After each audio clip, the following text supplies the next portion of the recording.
prompted you to writing this on a day Nigeria, or rather the globe, celebrates the International Youth Day?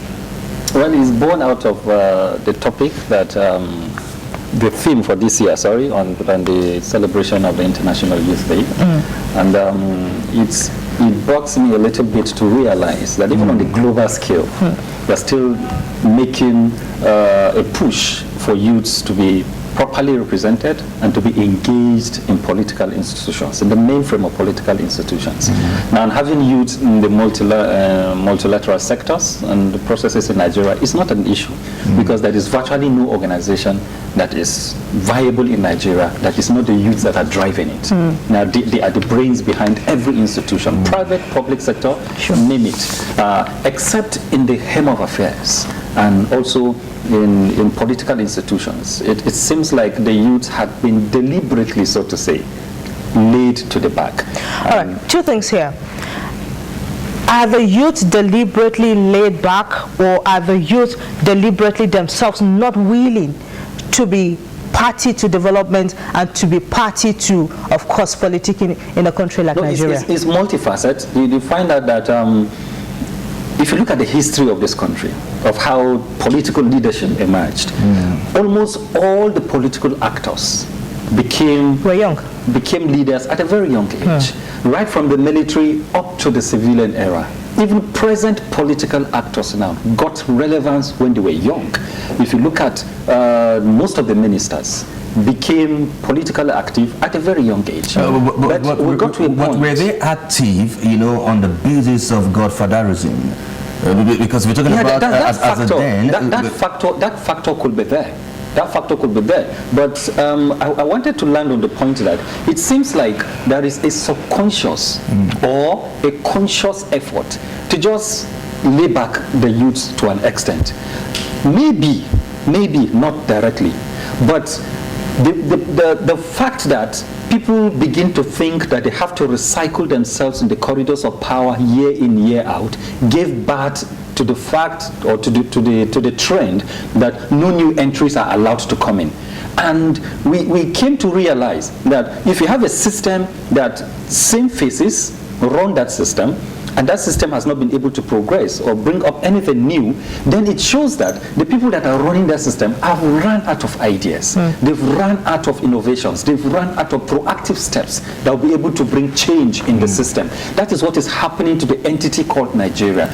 Year in, year out, you have the same faces. Remember, in 2015, when after the election, after the presidential election, it took so many months when people were expecting the list of ministers all over Nigeria. Everybody think that we're going to have brand new faces of ministers of the Federal Republic. And all of a sudden, the president disappointed everyone by recycling old ministers, people who have been there before. So people started asking, what new ideas do you think they are going to bring on board? And this is the thing that is happening to Nigeria, happening to Nigerian youths. Let me give you an instance. General Yakubu Gowon became head of state. Let me not use the word president. He became head of state at the age of about 37 or so, 36, 37. 36. And some of the policies he brought to bear as a young leader, as a young head of state of Nigeria, are things that we are still benefiting in this country up till now. This man took Nigeria at a very critical and a decisive moment for this country through the civil war. And he was able to navigate successfully, and Nigeria ended up becoming one entity. So if someone at that age, when his brain is working effectively, could be able to do this, and we've seen all those things happen. If you look at people like Audu Obe became minister in his early 30s, when he first became minister in Nigeria, in his early 30s. And I think he was 60-something when he was still minister in Buhari's cabinet. So what happened to the young people we're training? What happened to the young Nigerians? What happened to people who went to school and they have idea? What happened to people who showed capacity and class? Wouldn't you say that the system is deliberately crafted to marginalize the youth? It is not the system, but the people that run the system. The people that run the system. They try to edge everybody out. And why is that happening? It's because of the largesse that is in the office. Nigerian political offices are way too attractive for anybody to get in there and not want to get out. So everyone that gets in there invariably becomes selfish, so to say. We have very few people who hold political offices in Nigeria and deliberately say, I will work for the people. I will not want to stay here because I want to stay here for the money or anything else. You can count them in this country. But many our politicians got into office and want to remain there because it is too lucrative a business. Let me use that word. If you pardon me. Let me have an excerpt from your right. Of course, you wrote the Nigerian Youth and Political Representation and Engagement.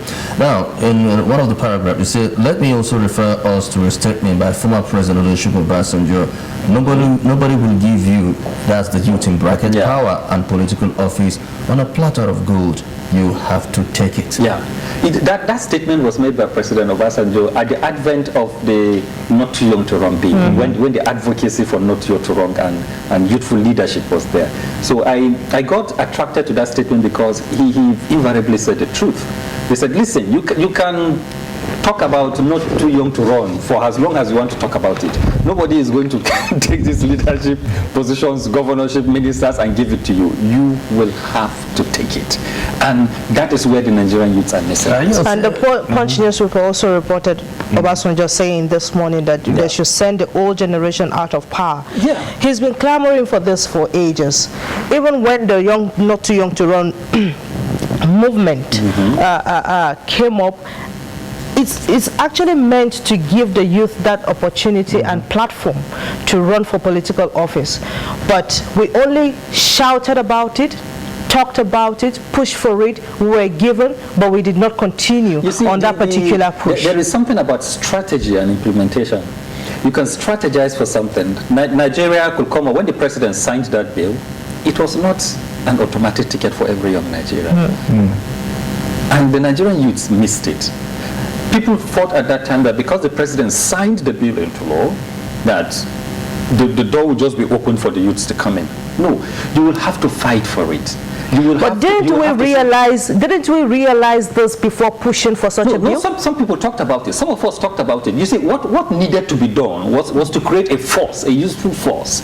What needed to be done was to put up organizations that will push and advocate and insist. It's not going to be easy when you have youths coming together and insisting on certain issues that needed to be taken care of in the society and put up very convincing ideas that these are the solutions to the problems, and we believe that we have the solution and we have a representation who can implement this to push it. But it was not there. What happened during the Not Too Young to Run bill and advocacy, some people hijacked it.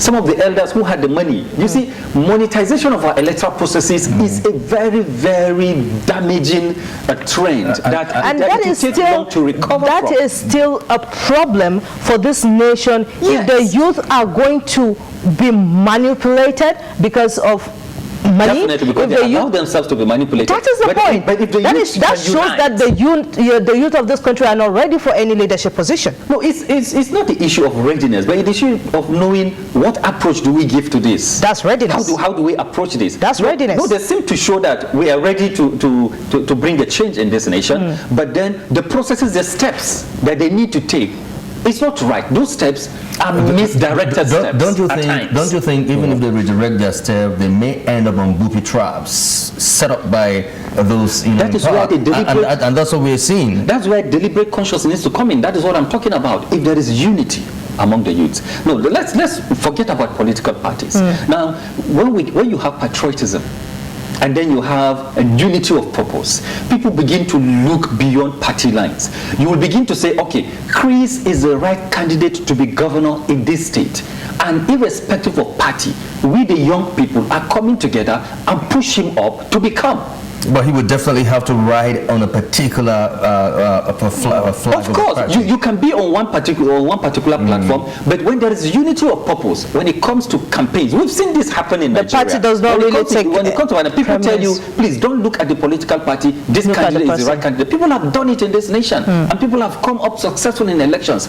Why won't the youths in Nigeria take this form and unite and come together and begin to look at patriotic, decent, and disciplined youths who have the ideas, who can sit down and have the capacity to lead to get into political offices and political positions. But what we found out is that at the end of the day, even when the youths begin to have limelight, when they begin to have that acceptance, they allow themselves to be pocketed by most of the money bags in politics. And when they brandish some millions before them and try to show them you can't do this without money, they try to give in. And that is where we're missing it. So it will become difficult for any youth to be pushed beyond the limits that we're having right now if we don't take care of these hurdles. Why do you think the same former president Olusegun Obasanjo also said that the Nigerian youth has been complacency, as he also mentioned in your write-up? Why do you think he made such an utterance? No, because sometimes you look at the youth, just like Chris was trying to articulate initially, and you end up looking at the fact that it seems like these people are not serious,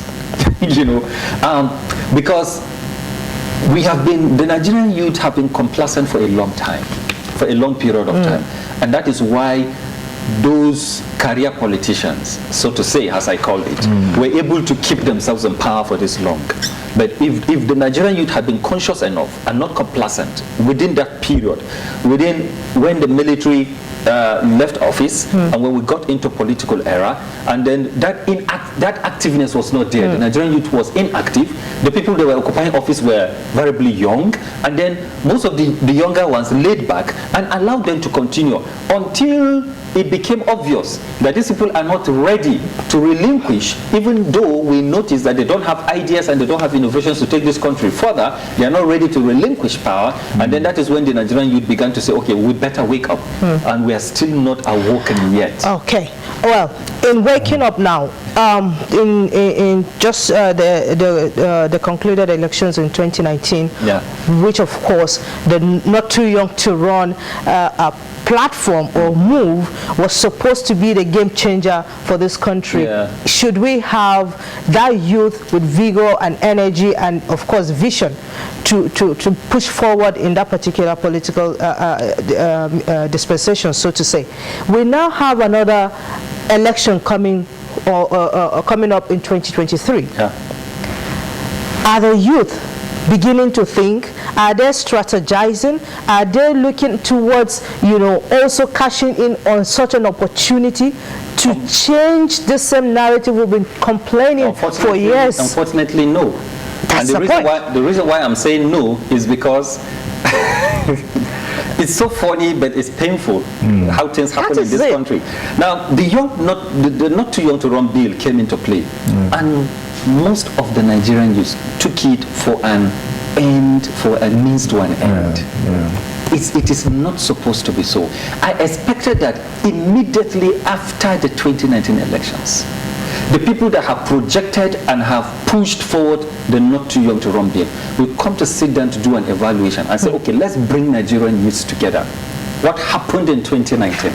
How be it that we're not able to achieve the percentage of youths in governance that we want to achieve? How do we identify?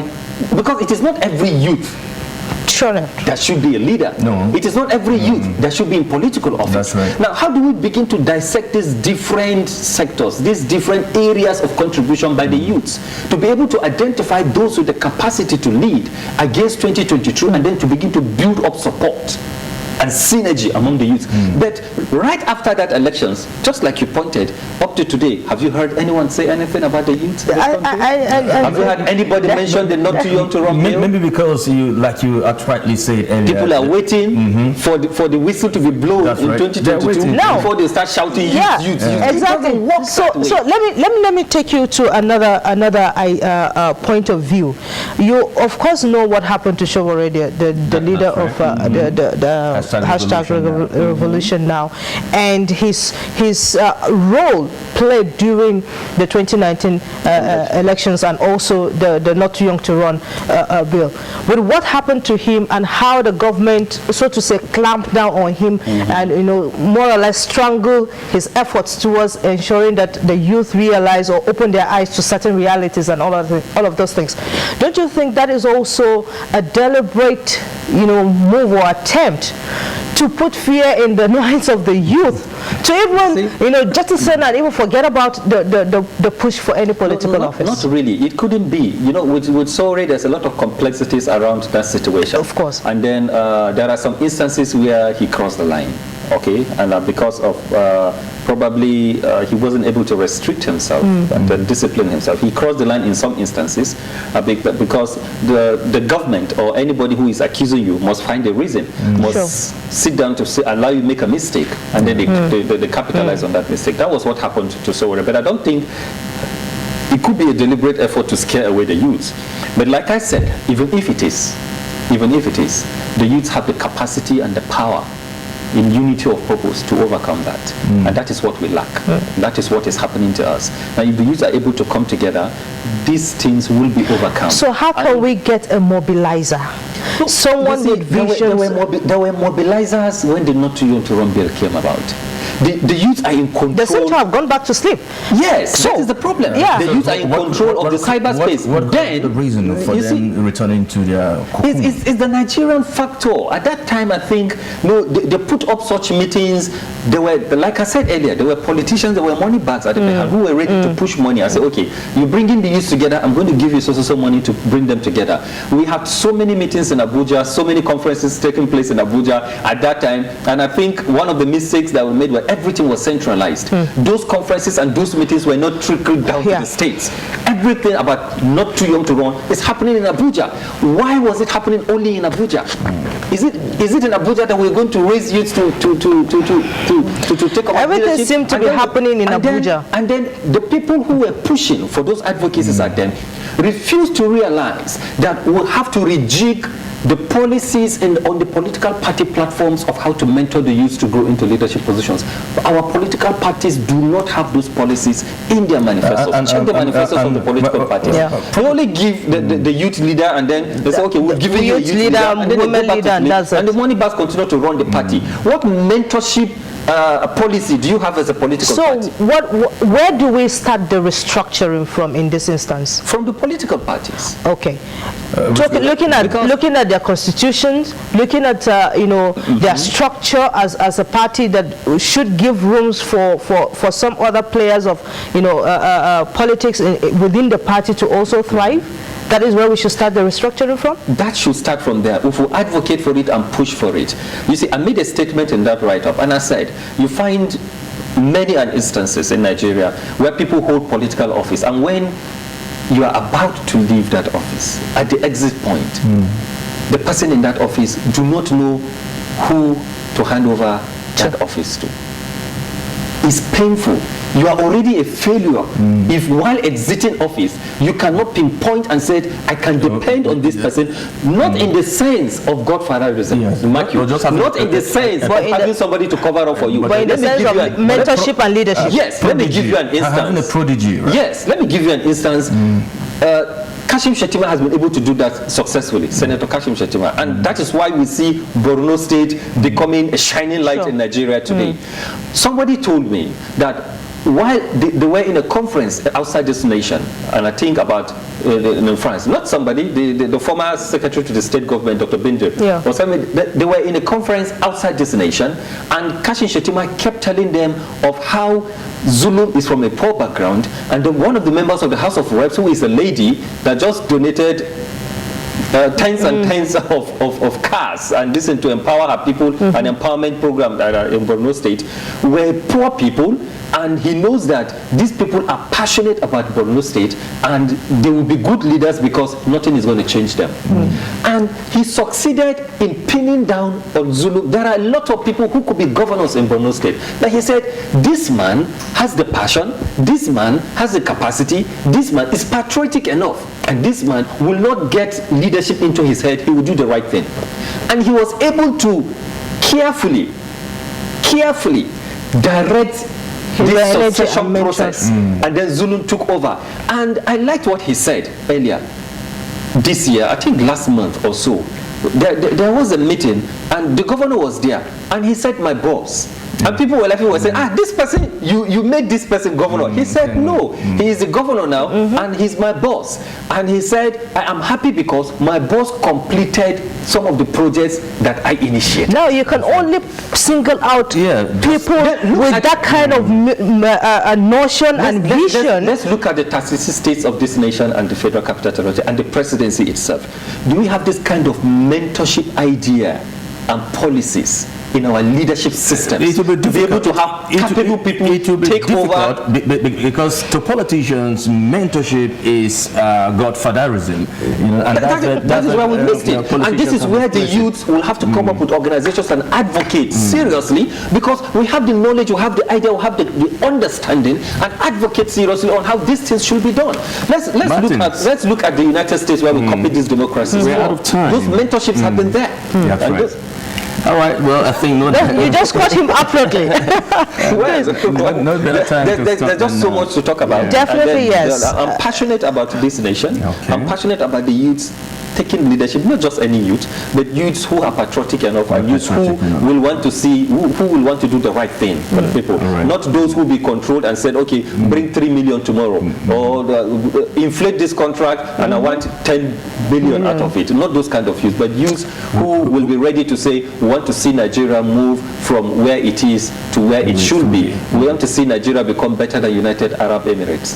And these are the kind of youths. And I just that hope we can have people like you with this passion and patriotism to take the lead in ensuring we have this needed change. We'll do everything in our capacity, even presently where we are, to see how much we can contribute. And like this opportunity you've given me is part of my contribution to see that the right thing is done in this nation and we get it right. All right. Thank you. Thank you very much, Martins. Okay, well, it is now on the table of the youth to